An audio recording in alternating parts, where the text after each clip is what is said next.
इस वक्त हमारे साथ बात करने के लिए कांग्रेस के लीडर इमरान मसूद जी मौजूद है, तो चलिए उनसे बात करते हैं। सर, अभी जो एसआईआर का मुद्दा जो मैं बात करूँ, ये तूल पकड़ते जा रहा है। यहाँ कांग्रेस ने भी कल ट्वीट किया है, कल बताया गया है कि वो 15 तारीख को इसको लेकर रैली निकालेगी बड़े पैमाने पे, और इसका असर बंगाल तक देखने को मिल रहा है, जहाँ ममता बनर्जी इसे बार-बार रोकने के लिए कह रही कि एसआईआर रुकना चाहिए। तो इस पे क्या राय है आपकी? देखिए, एसआईआर के माध्यम से बहुत लोगों को मताधिकार से वंचित किया जा रहा है और बिहार इसका सबसे बड़ा उदाहरण है। 67 लाख लोगों को वोट डालने से रोक दिया गया और नतीजे सामने हैं।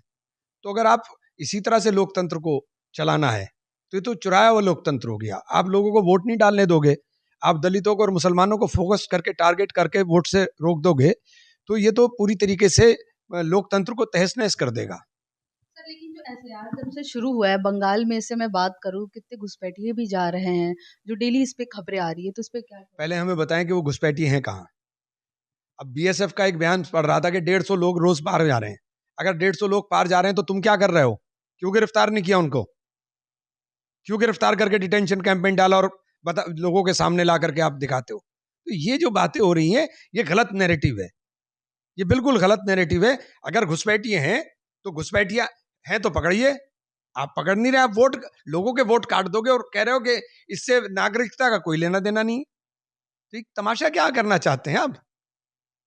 लेकिन लोग सर इसका गलत फायदा भी तो उठा रहे हैं, इसीलिए एसआईआर किया जा रहा है कि जो ना भारत के नागरिक हैं उनको उस चीज से जो जो हटा के जो वंचित किया गया है। जो 67 लाख लोग निकले हैं, पहले बताइए उन 67 लाख लोगों के जो आपने वोट काटे हैं, उनमें से कितनों को डिपोर्ट किया?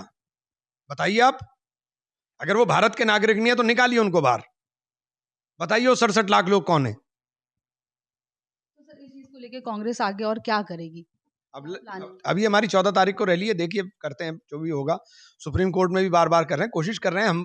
हम लग रहे हैं कि ये बाबा साहेब का बनाया हुआ संविधान बचे। हम लगे हुए हैं बचाने के अंदर, जो भी होगा। सर, मैं बिहार की बात करूं तो बिहार में परिवारवाद बहुत चल रहा है, इस पे क्या कहना चाहोगे? कुछ नहीं कहना है। देखिए, अभी राजनीतिक जो हालात हैं, जो व्यवस्था राजनीति के अंदर बन रही है, वो लोकतंत्र के लिए बहुत खतरा है। धन्यवाद। सर, आखिरी सवाल कि लास्ट में मैं बिहार में बात करूं कि जो शपथ ले चुके हैं नीतीश जी, अब उनका गृह मंत्रालय उनसे ले लिया गया, इस पे क्या? नहीं, मुझे क्या कहना है उसमें, वो उनका अपना प्रोगेटिव है, उसमें हमें क्या बोलना है।